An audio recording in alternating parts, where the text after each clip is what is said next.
So Kantesh ಅವ್ರನ್ನ ಮಾತಾಡ್ಸೋಣ. ರಾಜಕೀಯಕ್ಕೆ ಯಾವಾಗ ನಿಮ್ಮ ಸಂಪೂರ್ಣ ಎಂಟ್ರಿ ಅಂತ? ಈ ಒಟ್ಟಾರೆ ರಾಜಕಾರಣ ನಡೀತಿರೋದೇ ನಾನು ನೋಡಿದಾಗೆ ಕಳೆದ ಬಾರಿನೇ ನನಗೆ ಹಾವೇರಿ ಟಿಕೆಟ್ ಸಿಗಬೇಕಾಗಿತ್ತು. ಆದರೆ ದುರಾದೃಷ್ಟ ನನಗೆ ಟಿಕೆಟನ್ನು ತಪ್ಪಿಸಿದ್ರು. ಅದಾದ ನಂತರ ಹಿಂದೆ ಯಾವತ್ತೂ ಕೂಡ ತಂದೆಯವ್ರ ಜೊತೆಗೇ ರಾಜಕಾರಣನೇ ಮಾಡ್ಕೊತಾನೆ ಬರ್ತಾಯಿದ್ವಿ. ಮತ್ತು ಸೋಷಿಯಲ್ ಸರ್ವಿಸ್ ನಮ್ಮ ಕುಟುಂಬದ ಯಾವತ್ತೂ ಕೂಡ ಇದ್ದೇ ಇದೆ. ಮತ್ತು ರಾಜಕಾರಣಕ್ಕೆ ಬರಬೇಕಾದ್ರೆ MLAನೇ ಆಗಬೇಕು, MP ಆಗಬೇಕು ಅಂತಲೂ ಏನಿಲ್ಲ.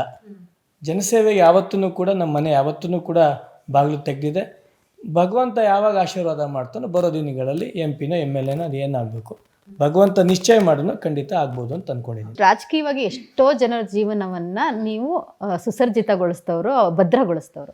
ಮಗನ್ನ ರಾಜಕೀಯಕ್ಕೆ ಎಂಟ್ರಿ ಕೊಡಿಸೋದ್ರಲ್ಲಿ ಸ್ವಲ್ಪ ನಿಧಾನ ಮಾಡಿಬಿಟ್ರಾ? ಲೇಟ್ ಡಿಸಿಷನ್ಸ್ ಆಯಿತು. ನರೇಂದ್ರ ಮೋದಿಯವರು ಒಂದು ಕುಟುಂಬಕ್ಕೆ ಒಂದು ಸೀಟು ಒಂದಿದ್ರು ಅನ್ನೋ ಲೆಕ್ಕದಲ್ಲಿತ್ತು. ನನಗೆ ಪಕ್ಷ ಹೇಳ್ತು ನೀನು ಚುನಾವಣೆ ಸ್ಪರ್ಧೆ ಮಾಡಿಕೊಡೋದು ಅಂತ ಒಪ್ಪಿಗೆ ಕೊಟ್ಟೆ. ಅದಾದ ನಂತರ ಆಗ ಪಕ್ಷದಿಂದನೇ ನನಗೆ ಸುದ್ದಿಗಳು ಬಂತು, ಮಗನ್ನ ಒಂದು ಒಳ್ಳೆ ಸ್ಥಾನದಲ್ಲಿ ಕೊಡ್ತೀವಿ, MLA ಕೊಡ್ತೀವೋ MP ಕೊಡ್ತೀವೋ ಅನ್ನೋ ಥರದಲ್ಲಿ ಇತ್ತಲ್ಲ. ಅದನ್ನು ಕಾಯ್ತಾ ಇದ್ದೀನಿ, ಯಾವತ್ತಾಗುತ್ತೋ ನೋಡೋಣ. ಸೊ ಮೇಡಮ್, ಈಗ ಕುಟುಂಬವನ್ನು ಪರಿಚಯ ಮಾಡಿಕೊಟ್ರಿ. ಸೊ ನಿಮ್ಮ ಮದುವೆ ಎಲ್ಲಾಗಿದ್ದು? ಗಾಯತ್ರಿ ಕಲ್ಯಾಣ ಬ್ರಾಹ್ಮಣ ರಾಷ್ಟ್ರಲ್ಲಿ ಇದೆಯಲ್ಲ, ಅಲ್ಲಾಗಿತ್ತು. ಮೊದಲೇ ಅಕ್ಕನ ಮಗಳಿಗೆ ಅಂತ ಡಿಸೈಡ್ ಆಗಿದ್ರಿಂದ ನೀವು ಯಾವ ಹುಡುಗಿ ನೋಡಲೇ ಇಲ್ವಾ? ಅವಕಾಶ ಕೊಡಲಿಲ್ಲ ಭಗವಂತ. ಅವಳು ತೊಟ್ಲಲ್ಲಿರಬೇಕಾದ್ರೇ ನಮ್ಮ ಮನೆಗೆ ತರಬೇಕು ಅಂತ ಘೋಷಣೆನೇ ಮಾಡಿಬಿಟ್ಟಿದ್ರು. ಹಂಗೆ ನಮ್ಮ ಅಮ್ಮನ ಮಾತು ಪರಿಪಾಲನೆ ಮಾಡಬೇಕಾದ ನನ್ನ ಕರ್ತವ್ಯ ಇದು ಒಂದು.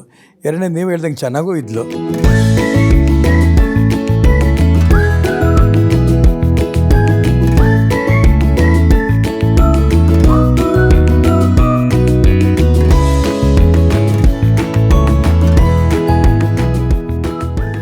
ಬಿಸಿಯೆಸ್ಟ್ ಅಂತ ಅನ್ಬೋದು ನೀವು ಹೇಳ್ಬೇಕಂತ ಅಂದರೆ. ಇದ್ರ ಮಧ್ಯೆ ಮಕ್ಕಳಿಗೆ ನೀವು ಯಾವ ಥರ ಟೈಮ್ ಕೊಡ್ತಿದ್ರಿ? ನನ್ನ ಮಕ್ಕಳಿಗೆ ನಾನು ಸಮಯ ಕೊಡ್ತಿದ್ದೆ ಅನ್ನೋದಕ್ಕಿಂತ ನನ್ನ ಹೆಂಡತಿನೇ ಪೂರ ಗಮನ ಕೊಡ್ತಿದ್ದಿದ್ದು. ಆದರೆ ಅವ್ರಿಗೆ ಏನು ಬೇಕು ಅನ್ನೋದಿತ್ತಲ್ಲ, ಉದಾಹರಣೆಗೆ ಅವರು ಬಟ್ಟೆ ಬರೆ ಈ ಥರದ್ದು ಏನೇನು ಬೇಕು ಇದ್ರ ಬಗ್ಗೆ ನಾನು ಹೊರಗಡೆ ಟೂರ್ ಹೋದಾಗ ನಾನು ಒಂದು ಅಂಗಡಿಗೆ ಹೋದರೆ 1-2 ಕೇಳ್ತಿರ್ಲಿಲ್ಲ. ನಾನು ಡಜನ್ ಹೆಂಗೆ ಅಂತ ಕೇಳ್ತಿದ್ದೆ. 4 ಜನ ಹೆಣ್ಮಕ್ಳು ಮತ್ತು ನಮ್ಮ ಅಣ್ಣನ ಮಕ್ಕಳು ಎಲ್ಲರೂ. ಸೊ ಅಪ್ಪಾಜಿಯವರು ಟೈಮ್ ಸಿಕ್ಕಿದ್ದಂಥ ಒಂದು ಸ್ವಲ್ಪ ಟೈಮ್ ನಿಮ್ಗೆ ಕೊಡ್ತಾ ಇದ್ರೆ ಅದನ್ನು ಯಾವ ಥರ ಕಳೀತಾ ಇದ್ರಿ ಸರ್? ಪ್ರವಾಸಗಳಿಗೆ ಹೋಗಬೇಕು ಅಂದಾಗ ನಾವೇನೋ 3 ಜನ 4 ಜನ ಹೋಗ್ತಿರಲಿಲ್ಲ. ಕನ್ಯಾಕುಮಾರಿಯಿಂದ ಕಾಶ್ಮೀರವರೆಗೂ ಹೋದ್ರೂ ಕೂಡ ನಾವು 21 ಜನ ಒಟ್ಟಿಗೆ ನಾವು ಪ್ರವಾಸ ಹೋಗ್ತಿದ್ದೀವಿ. ಮತ್ತು ಇವತ್ತಿಗೂ ಕೂಡ ಅವ್ರು ಅಷ್ಟೇ ಸಮಯ ಅಷ್ಟೇ ನಮಗೆಲ್ಲರೂ ಕೂಡ ನೋಡ್ಕೊಳೋಂಥ ರೀತಿ ಇರ್ಬೋದು. ಅವರಿಂದ ನಾವು ಕಲಿಯೋಂಥ ತುಂಬಾ ಇದೆ.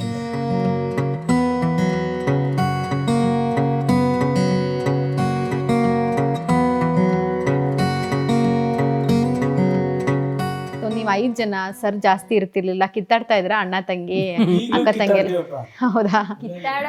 ಒಬ್ರಿಗೊಬ್ರು ತುಂಬಾ ಕಾಲ ಹೇಳ್ಕೊಳ್ಳೋದು ನಮ್ಮ ಮನೇಲಿ ಜಾಸ್ತಿ ಇದೆ. ನಾನು ಇವನು ಸ್ವಲ್ಪ ಅಷ್ಟೇನೆ. ಅವ್ರು ದೊಡ್ಡ ಅಕ್ಕಂದ್ರೆಲ್ಲ ಸ್ವಲ್ಪ ಜಾಸ್ತಿ ಕಿತ್ತಾಡ್ಕೊಂಡಿದ್ದೆ. ಓಕೆ, ಕಾಂತೇಶ್ ಅವ್ರು ಯಾರಿಗೆ ಎದುರುತ್ತಾರೆ 3 ಜನ ಅಕ್ಕಂದಿರಲ್ಲಿ? ಅವನಿಗೆ ನಾ ಇಲ್ಲ ಆತರ ಇಲ್ಲ ಎದುರಿಸ್ಕೊಂಡು ಇಟ್ಕೊಂಡಿದ್ದೀನಿ ಎಲ್ಲ. ಸೊ ಕಾಂತೇಶ್ ಅವರ ಲೈಫಿಗೆ ಶಾಲಿನಿಯವರ ಎಂಟ್ರಿ ಯಾವಾಗ ಆಯ್ತು ಅಂತ ತಿಳ್ಕೊಳ್ಳೋಣ. ಕಾಂತೇಶ್ ಅವ್ರು ನಿಮ್ಮ ಸೀನಿಯರ್ ಕಾಲೇಜ್ನಲ್ಲಿ. ಸೊ ಲೈನ್ ನೋಡಿತಾ ಇದ್ದೆ. ಹೌದಾ? ನನಗೆ 2 ವರ್ಷ ಜೂನಿಯರ್ ಅವಳು. ಬಟ್ ಕಾಲೇಜಲ್ಲಿ ನಾನು ಒಂದು ದಿವಸ ನೋಡಿರ್ಲಿಲ್ಲ. ಒಂದಿನೂ ಒಬ್ರಿಗೊಬ್ರು ನೋಡೇ ಇಲ್ಲ. ಅವ್ರು ನನಗೆ ನೋಡಕ್ ಬಂದಾಗ್ಲೇ ನನ್ನನ್ನು ಅವ್ರು ನೋಡಿದ್ದು, ನಾನು ಅವ್ರಿಗೆ ನೋಡಿದ್ದು. ಕಾಲೇಜಲ್ಲಿ ಕೇಳ್ತಾ ಇದ್ವಿ ಈಶ್ವರಪ್ಪವ್ರ ಮಗ ಇದ್ದಾರೆ ಅಂತ, ಬಟ್ ನೋಡಿದ್ದಂತೂ ಇಲ್ಲ.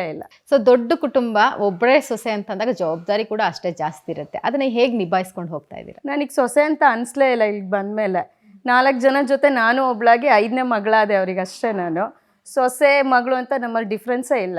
ನಾನು ಅವರು ಹಾಗೆ ನೋಡಿಲ್ಲ, ನಾನು ಹಾಗೆ ನೋಡಿಲ್ಲ ಅಂದ್ಕೊಂಡಿದ್ದೀನಿ. ನಾವು 5 ಜನ ಅಷ್ಟೇ. ನಿಮ್ಗೆ ಏನಾದ್ರು ಬೇಕಾದಾಗ ಕಾಂತೇಶ್ ಅವರೇ ಅಪ್ಪನ ಹತ್ರ ಏನಾದ್ರು ತೊಗೊಳ್ಬೇಕಂತ ಅಮ್ಮನ ಹತ್ರ ಇನ್ಫ್ಲೂಯೆನ್ಸ್ ಮಾಡಿ ಪಡ್ಕೊಂಡಿದ್ದು ಉಂಟಾ? ಒಂದು ಬೈಕ್ ಬೇಕಿತ್ತು. 2nd PUC ಪಾಸ್ ಆಗಿದ್ದೆ. ಬೈಕ್ ಕೊಡಿಸು ಅಂತ 2 ಸಲ ಕೇಳಿದ್ದೆ. ಇನ್ನೂ ನೋಡೋಣ ಅಂದಿದ್ರು. ಆವಾಗ ಹೊರನಾಡಿಗೆ ಹೋಗ್ತಾಯಿದ್ವಿ. ಇಲ್ಲಿಂದ ಮನೆಯಿಂದನೇ ಉಪವಾಸ ಮಾಡಿಕೊಂಡೇ ಹೋಗಿದ್ದೆ. ಹೊರನಾಡು ಹತ್ರ ಹೋಗ್ಬೇಕಾದ್ರೆ ಅಪ್ಪ ಕರೆದು ಏನಾಗಿದೆ ನಿನಗೇನು ಕೇಳಿದಾಗ, ಇಲ್ಲ ನನಗೊಂದು ಬೈಕ್ ಬೇಕು ಅಂದಾಗ, ಉಪವಾಸ ಎಲ್ಲ ಯಾಕೆ ಮಾಡ್ತೀಯ ಅಂತ ಸ್ವಲ್ಪ ಬೈದಂಗೆ ಅವರು ಮಾಡಿದರು. ಆಮೇಲೆ ವಾಪಸ್ ಬಂದಮೇಲೆ ಒಂದು ಬೈಕ್ ಕೊಡಿಸಿದ್ರು. ನೀವು ಅಮ್ಮನ ಮಗ ಅಲ್ಲ, ಪಕ್ಕ ಅಪ್ಪನ ಮಗ ಅಂತ ನನಗೆ ಗೊತ್ತಾಯ್ತು. ಏನು ಹೇಳ್ತೀರಾ ಸರ್? ಅಪ್ಪನೂ ಒಂದು ಕತೆ ಹೇಳಿದ್ರೆ ಗೊತ್ತಾ ನಿಮಗೆ? ಸೈಕಲ್ಗೋಸ್ಕರ ಉಪವಾಸದ ಥರ ನಾಟಕ ಮಾಡಿ ಸೈಕಲ್ ಕೊಡಿಸ್ಕೊಂಡಿದ್ರಂತೆ. ಅಮ್ಮನೂ ಕೂಡ ಕೆಲವು ಸಲ ಕರ್ಕೊಂಡೋಗಿ ಚಪ್ಪಲೆಲ್ಲ ಕೊಡ್ಸ್ಕೊಂಬರ್ತಿದ್ರು. ಬಟ್ ಅದು ಇಷ್ಟ ಆಗ್ತಿರ್ಲಿಲ್ಲ. ಆಮೇಲೆ ಹೋಗಿ ಬೇರೆಯವ್ರು ಅಪ್ಪ ಮತ್ತೊಂದು ಸಲ ವಾಪಸ್ ಕೊಡ್ಸ್ಕೊಂಬರೋರು ಮತ್ತೆ ಅಂದ್ರೆ ಸೆಲೆಕ್ಷನ್ ವಿಚಾರದಲ್ಲಿ ಈಶ್ವರಪ್ಪನವ್ರಿಗೆ ಒಳ್ಳೆ ಟೇಸ್ಟ್ ಇದೆ ಅಂತ ಇವರು ಹೇಳ್ತೀರಾ. ಕ್ವಾಲಿಟಿ ಭಾಳ ಇರುತ್ತೆ ಅಂತಿದ್ರಮ್ಮ. ನಾನು ನಮ್ಮ ಶಕ್ತಿ ಎಷ್ಟು ಇರ್ತಿದ್ದೆ ನಾನು ಅಷ್ಟು ಕೊಟ್ಕೊಂಬರ್ತಿದ್ದೆ. ನೇರ ಹೇಳಬೇಕು ಅಂದರೆ ಹವಾ ಇದು ಗಾಡಿ ಚಪ್ಪಲಿ ಇದೆಯಲ್ಲ ನಾನು ಅದನ್ನ ಕೊಡ್ಸ್ಕೊಂಬಂದಿದ್ದೆ ಹೊಂದಿದ್ರು ಅವನು ಒಪ್ತಾನ ಅದನ್ನು. ಅವ ಅಲ್ಲಿ ಒಪ್ಕೊಂಡು ತಗೊಂಬಂದಿದ್ದ. ಆಮೇಲೆ ಬೆಸ್ಟ್ ಮೆಟೀರಿಯಲ್ ನಾನು ಕೊಡಿಸ್ತಿದ್ದೆ. ಹಂಗಾಗಿ ಖುಷಿ ಅವನಿಗೆ. ಅವಳಕ್ಕಿಂತ ನನ್ನ ಆ ವಿಚಾರ ನನ್ನನ್ನು ಇಷ್ಟಪಡ್ತಿದ್ದೆ.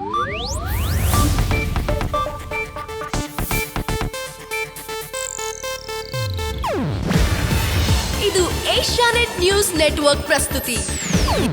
ನೀವು ನೋಡ್ತಿದ್ದೀರಾ ಏಷ್ಯಾನೆಟ್ ಸುವರ್ಣ ನ್ಯೂಸ್.